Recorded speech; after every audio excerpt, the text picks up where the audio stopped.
Hello again, Strixpop. The Rocky 2.0 Druid build is back, stronger, better, and heavy hitting as usual. Rock their world by causing the earth beneath their feet to slide, crushing their hopes. Is what you could expect to be doing when playing this build. There are some changes. Again, the first time I made that build was before the couple of beta weekends, let alone the server slam. Now that I've played the druid in the first beta weekends, I didn't play it in the server slam because it was only 2 days. I wanted to focus on other classes, but I still have plenty of ideas, plenty of information, and now I can make ready for launch full setups because there's plenty of information out there, such as the Paragon Boards, the unique items, all the legendaries that were in the betas, the skill trees, sockets and gems, gear rows, and so on. So I hope you like what I've done with the build. If you are looking forward to the evolution, buckle up, struck up, and let's go. For the skills, I have taken the following ones: Earth Spike, Landslide, as before, Earthen Bulwark, Bloodhowl, as before. This time around, the change is I have Hurricane instead of Boulder. And if I'm not mistaken, I probably didn't have Bloodhowl before, and I think I might have had Wolves. But in any case, I do have those two defensive skills, and I have Petrify again. Now, before I was maxing out every single active skill, and there weren't that many points left for passive skills. By the way, here are the icons for the skills. Again, no companion skill taken. And Hurricane is a great skill for any build in on the druid, not for its damage, but for other things. And you'll see in the legendary aspect segment what I mean. So let's quickly go back to my spreadsheet because it's easier for me to show you certain things that way. So, for example, on Earth Spike, I took the Fierce Earth Spike upgrade because I think it's just more useful, more convenient. I'm focusing more on the Fortify rather than the crowd control. For Landslide, the Primal Landslide is just it's top tier, especially on bosses. It's amazing. I really love this one. I wouldn't have it any other way. Maybe they, maybe it's a balancing issue, but I don't see an incentive to use this over that. Then we have no passive skills here for the core skills. On defensives, as I said, Bloodhowl, the one that generates spirit, I really love that one. Then we have Earthen Bulwark. I took the one that generates Fortify, although the other one is not bad, but we're not using Bulwark for offensive capabilities. We're using it for its defensive capabilities. So there's that. 1 point in Ancestral Fortitude just so we can get 3 points into Vigilance. Then this is the last point of the build where I put it. I thought it's an okay place as a fuel to have that 3% damage to distant enemies, which gets doubled if their sword stunt immobilized knockback. This point totally not necessary to be here, but since this is a ranged build majorly, you could have the point here, but you can put it elsewhere. So Hurricane, we're taking natural Hurricane because of the vulnerable. So with this one, you will be getting closer. Um, every now and then with Hurricane, you will try to get closer if you want to make the enemies vulnerable and make them take damage, which means this one won't proc as much again. I prefer this one over that one, though on boss fights you might want to consider, especially if you're playing with others, if it's a world boss, there will be some other people making the boss vulnerable, which means you might take that extra survivability in that case. Here we're putting a point in elemental exposure just so we can unlock a charged atmosphere. Again, this I just want it there as a proc. 1 point as a proc. This 1 point as a proc. It's good enough. Storm is not the major thing about this build. We only have Hurricane, but I just wanted to have those things happening every now and then. Now Crushing Earth, I think it's okay to just put 1 point here, just so we can unlock Stone Guard and Safeguard, which we max out. Both are great passives. Then Petrify with the upgrades. Then Defiance maxed out. And we do that, and then we unlock maxed out natural disaster, which is a great skill, an amazing skill. and then we max out Circle of Life, and then we max out Resonance. And then eventually we do 3 points into Defensive Posture. I really like that skill as well. And 3 points into Thick Height, and 3 points into Nature's Resolve. 0 points into Unrestrained, though we don't need that one. And then Earth and Might, the capstone, the passive for this setup. So I hope it is clear why I took which of those skills. And here it is again, the tree, how it looks like. Oh, and for the Spirit Boons, we're specializing in Ego, so that means we can take 2 there, which is the crit strike chance and the crit strike damage. And then from Deer, we're taking the reduced damage from elites. From Wolf, we're taking Bolster Fortify for 10% of max life when you use a defensive skill. We have 2 of them, mind you. And Calm Before the Storm from Snake. Wookie hit nature magic skills, you have 15% chance, up to 15% chance to reduce the cooldown of your ultimate skill by 2. So the unique item of my choosing, again, I've chosen 4, but the one that I think is a must-have for me would be Vasilis Prayer, which gives you your Earth skills are now also wear-bear skills. This is crucial because we want to get bonuses to shape-shifting skills from while Hurricane is active. And unless our Earth skills are wear-bear skills, we would be missing out on those 2 extra, 2 or 3, depending on which slot you put it. Levels that this legendary affix could give us. And this one not only gives us this, but also fortifies us for N when we use an Earth skill, which is nice. And then there's damage while shapeshifted. And again, we will be using another very important unique item that makes Werebear our permanent form, which means this damage while shapeshifted will be all the time. And lightning resistance, pretty big chunk of it, maximum life, and spirit on Q, which is solid for mobbing. So you can keep spamming that core skill. Now, there are other unique items, as I mentioned, Insatiable Fury. Werebear form is now your true form. You gain 2 ranks to Werebear skills. And remember, this makes our Earth skills Werebear skills, which means this gives you 2 ranks to the Earth skills. And Earth skills still count as Earth skills, but they also count as Werebear skills. So again, 2 points from that one, and you see other two places where we get at least 2 points, and so on. Alternatively, you can use Harlequin's Crest. This will give you those plus 2 ranks to all skills. And if you use Harlequin's Crest, then um, you won't be able to benefit from this Earth skills converted to Werebear, but you still get those 2 points. So those 2 points that require the chest and the helm, you can just get from that helmet, but then you're missing on some of the other bonuses. But the Harlequin Crest is your item for farming Helltides. For Helltides, I would strongly recommend you prepare eventually when you have this item, prepare a version where you're swapping out this helmet for that helmet, so you have the 70% increased material drop chance, because Helltides drop certain items, certain materials that only drop there, and you want that. Another amazing skill for this setup, especially if you're mobbing, if you're not doing a boss fight, but hitting up to 5 or more enemies gives you 20 to 40% of the resource of a core skill refunded. But that's not the best of it. First, you get solid crit chance, crit damage, overpower, and core skill damage. This is like a perfectly rolled ring for this setup. Even if this one wasn't there, but it is there. And yeah, 4 good items. You can only wear 3 of those at the same time because 2 of them are helmets. And if you do wear this helmet, you probably don't need that one either, but it still has good stats.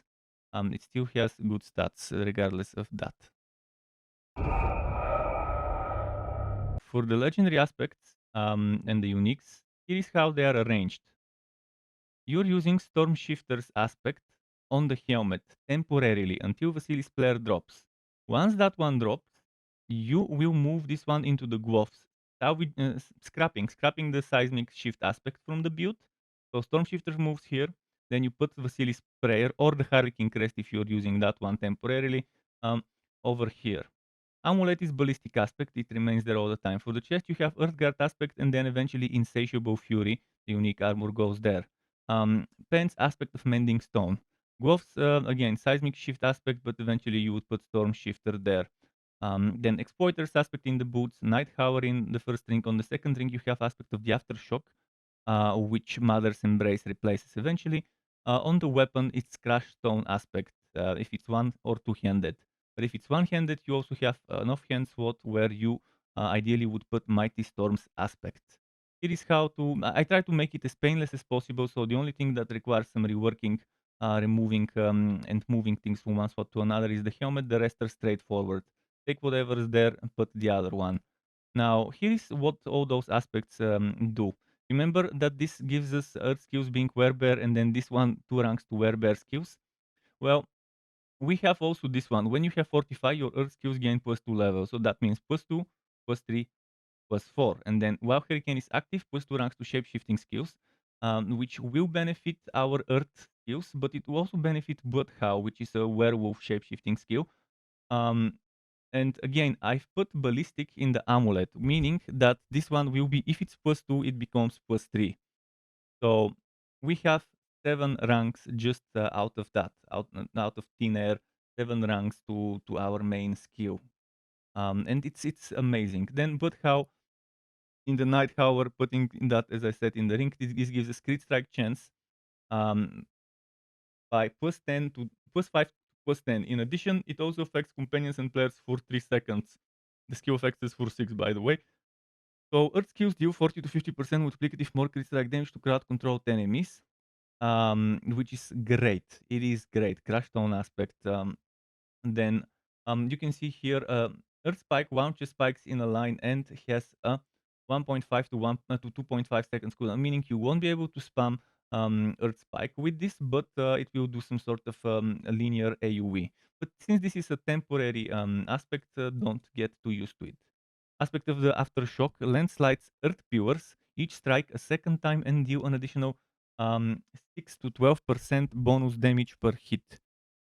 Which again, this is temporary as well. Eventually, you would get a better ring unique to replace it with.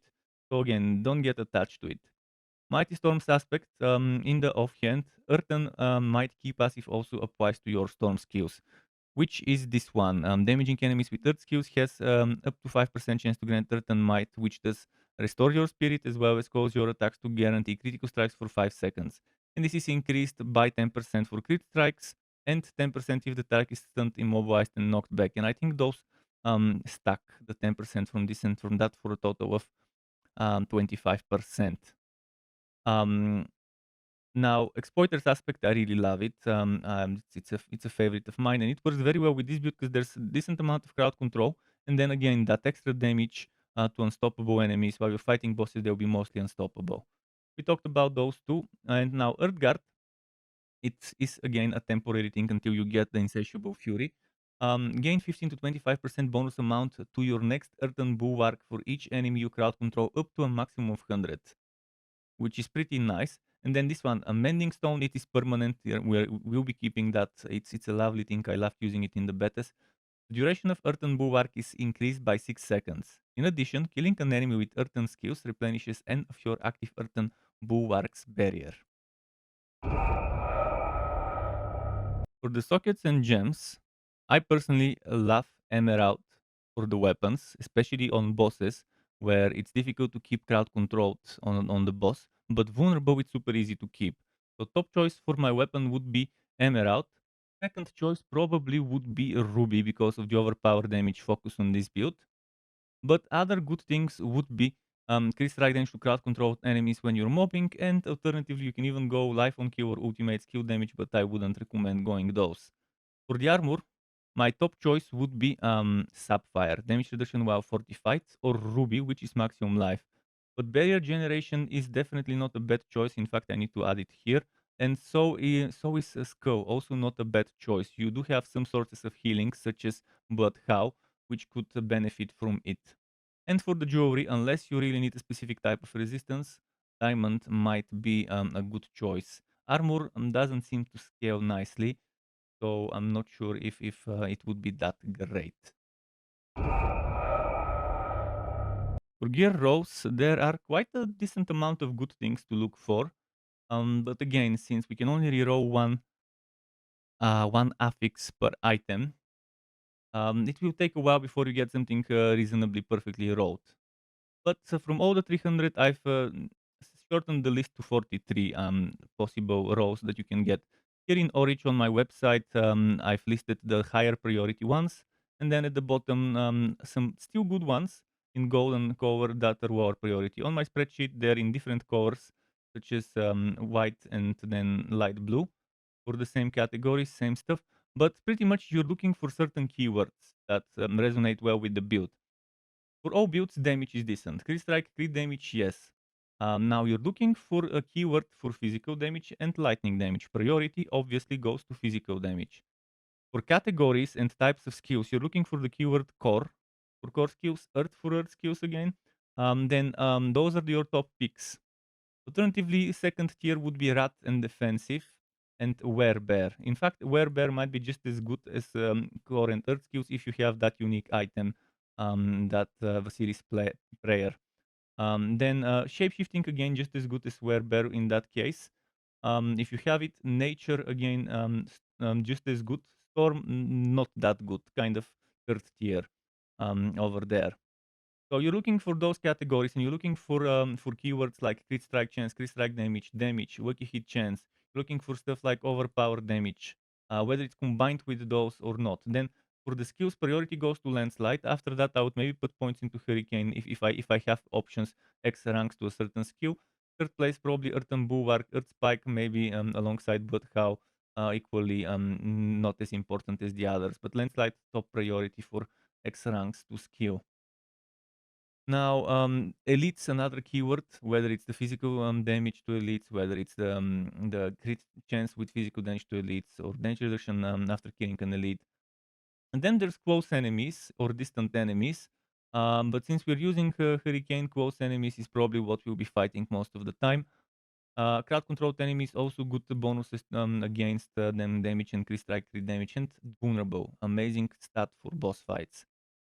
Very easy to keep vulnerable on. And there's damage to vulnerable, and there's also vulnerable damage. Vulnerable damage increases the damage bonus that the vulnerable debuff does, whereas damage to vulnerable just gives you bonus damage to those vulnerable enemies. Then there's damage while shapeshifted, while in werebear form, while healthy, fortify generation, and other bonuses for fortify. All of those reasonable, fun stats. You could just check the list yourself. And the real brain tickler of making builds for this game are the Paragon Boards. I always make two stages. One stage where I don't have all the points spent, and another one where I've spent all of them. In this case, I still left 2 points unspent. Let's start with this first stage. And by the way, if you've noticed, I haven't taken a single legendary note. They are very underwhelming. In fact, I picked some notes that are not that amazing and good for that build in the first place. So I normally start that way. 3 times the main resource of the character, then damage, life, damage, skipping this life, then going forward to this socket node. And in this case, I don't do this as often, but this time I felt it necessary to put a glyph that gives you bonus to nearby nodes. In this case, bonus to rare nodes when fully upgraded to 140%. And it requires 25 dexterity, but it gives you an amazing bonus that's very good in the early game. You do 16% increased physical damage to non-elites and bosses. Bosses count as elites, but when it specifies bosses, it obviously means specifically those. Non-elites would mean all the regular trash mobs, so extra damage to trash mobs, but also extra damage to bosses. So pretty solid. And to get the dexterity here, you're going, after you get this, you're going this way, dex, dex, dex, dex. And this resistance to all elements and willpower, I might as well take it because it's boosted, so it would be a waste not to take it. Then you're taking this strength here. I wasn't a fan of having to take the strength, but it's the shortest way to take the other ones. You're taking this damage willpower, this damage, and then int here and damage there. Then you're exiting and you're connecting it to a board. Again, we're not taking the board because of the legendary node on it. Although this legendary node, if I could take it with 1, 2, 3, I would, or with 1, 2 from here, I would take it. If they make a connection here with a node, I would have taken it. But otherwise, it's not worth it, the amount of points I need to waste just for this not that amazing sounding node. So here in this constricting tendrils board, we are using the spirit glyph socket, the spirit glyph. which when maxed out for every 5 decks purchased within range, boosts your core skills by plus 19.2% increased crit strike damage. And this board has 49 dexterity, which is amazing, which is 9 times the plus 5 for every 5 bonus. Unless it rounds up to 50, and then it would be nice, but I don't think it will.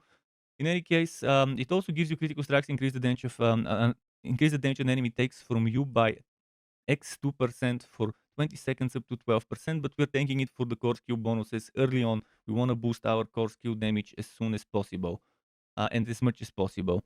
The way to take it is this way, in case you want to go there later and take some damage to elites. Now, here is the dex. Then you're going here, taking this. After that, my recommendation is going this way. Dex, strength, dex, dex, willpower, dex. And then you can go down willpower, HP, willpower, dex, dex. And then willpower, dex here, and then nature magic skill damage, nature magic skill damage. You could even take those two nature magic skill damages at this point, but my recommendation is to maybe take those later. It's up to you whether you want to take it now or not. You could always return and take them later if you need to. And remember, I left 2 points here, so even though I haven't taken them, I left those 2 points later in the full version for those who might want to take those 2 points there. But I left options, so if you want to spend them elsewhere, that's fine. Now, moving on to this board, it's another board that we're not using as much, although if I could put 2-3 points to reach this, I would alongside this. They would combine very nicely, but again, that's not for us. So you're entering through here. This is this is a dex board. A dex board where we put exploit, which again, damage to vulnerable, as I said, very useful. For every 5 dex here, you get 7.2 increased damage to vulnerable. And when an enemy is damaged by you, they become vulnerable for 3 seconds, and this only happens once every 20 seconds per enemy. We're taking this for the top bonus, not for the bottom, but we still want to get as much dex as possible. The way I approach this board is I enter through here, dex, strength, dex, I enter and take that one. From this point onwards, damage to poisoned is one thing you could do.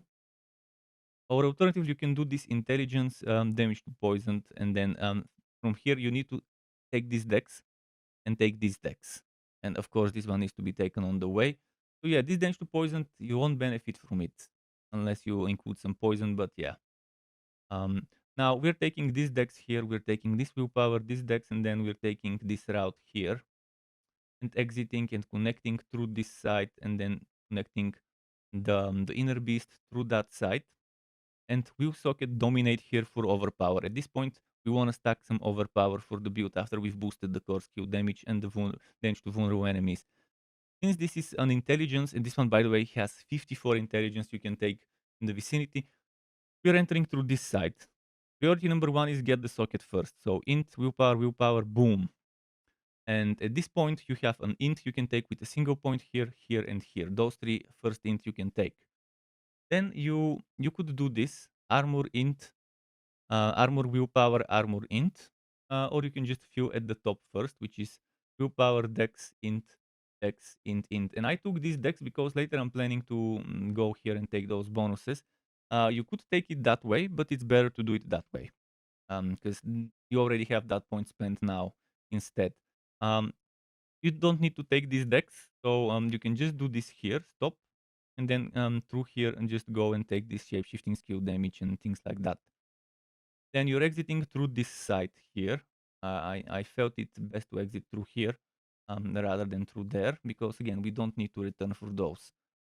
And over here, you're taking this one and entering through this side rather than through that side, because later we are planning to take those, and it would be better if we approach it through this 1, 2, 3 or 1, 2, 3. So this one is a willpower board with 75 whopping willpower, and this is where we put our only willpower thing we're using, if I'm not mistaken, which is as you can see, the werebear. Before you get the thing that makes your makes werebear your permanent form, put human here. Human is also willpower, so you either put werebear or human. So human is not as bad. But again, later when we have a werebear permanent form, we want the 10% damage reduction while in werebear, instead of 10% damage reduction while in human, and the 9.6% damage while in human form instead of while in werebear form, for each 5 willpower. And again, there's 11 times this 5 willpower. We can no, not 11. There's more than that. But yeah, you go over here, this way. Willpower, willpower, willpower. Get this first. Priority to get this as soon as possible. After that, you get this point, and then boom, 10 willpower. Then you get this willpower, willpower. Then willpower here. Int willpower, willpower, willpower. After that, 1, 2, 10 willpower. Int those 2 willpower, and the final point you take would be this damage to in werebear form. And after that, you are finished with the first part, with the first stage. At this point, you should have 88 level druid if you have 0 points from renown. If you have the full 20 paragon points you can get from renown, that means you should be at level 83, 5 levels sooner at this stage. At level 83, be with that point. And then next, you connect the final board, which I decided to make Earth and Devastation because I'm going for the Undaunted, which is an intelligence related socket. So we're taking this approach from here. On the way, we're taking this damage while healthy and armor, and damage while healthy. We're not taking the armor here. Going this way, going that way. And since this is an int board, I decide to go this way. Here, here, here, boom, take this. Now you take this one and take the 2 int and take that one there for the crit strike damage with third skills. Next up, you have willpower and then 1, 2, 3 times int. Then you have this one int here you can take, and then you can do 1, 2 and take this int, then 1, 2 and take this int. At this point, you start feeling. This one is a good place to start with the feeling, getting earth damage, crit strike damage to crowd controlled enemies. I mean, I probably might have wanted to skip the crit strike damage to crowd controlled enemies, but I can't if I want to take the earth stuff. And then this one as well. And as you can see, there's other places I filled, such as this one here. If you remember, we entered through here to be close. And then another place where I filled was around here. If you remember those damage to elites. That's why intentionally it took this way instead of that way. I could have just done it that way and entered through here, but I planned ahead and took that way in the beginning. Now we're taking this damage to its nature skill damage, super solid, good stuff all over the place. And yeah, there's other things you might want to take near different nodes, different clusters around you, like this attack speed here that I said I prepared you. If you want to take some, if you like this cluster more than that one or than that one, it's up to you. I made sure that the build is in a good shape if you want to rework things out. And there's 2 remaining vast skill points that you might want to put in those places here, or if you're missing some stats like int or whatever, get the bonuses of some of the yellow ones, you can put them there. To get notified when I upload more content like this one or other builds and guides for Wooter and not so Wooter games, you can subscribe to my channel and hit that bell button to not miss out on notifications. As well as keep in mind there's something called memberships on YouTube, which lets you be a paying member for my channel to get access to perks such as emotes and badges made by me, as well as the option to get one-on-one tutoring for the very basics of Adobe Photoshop, Premiere and After Effects. And memberships can be cancelled at any time if you no longer wanna be a member. Thanks for watching all the way until the end, Struck Web, keep it cool until next time, and goodbye.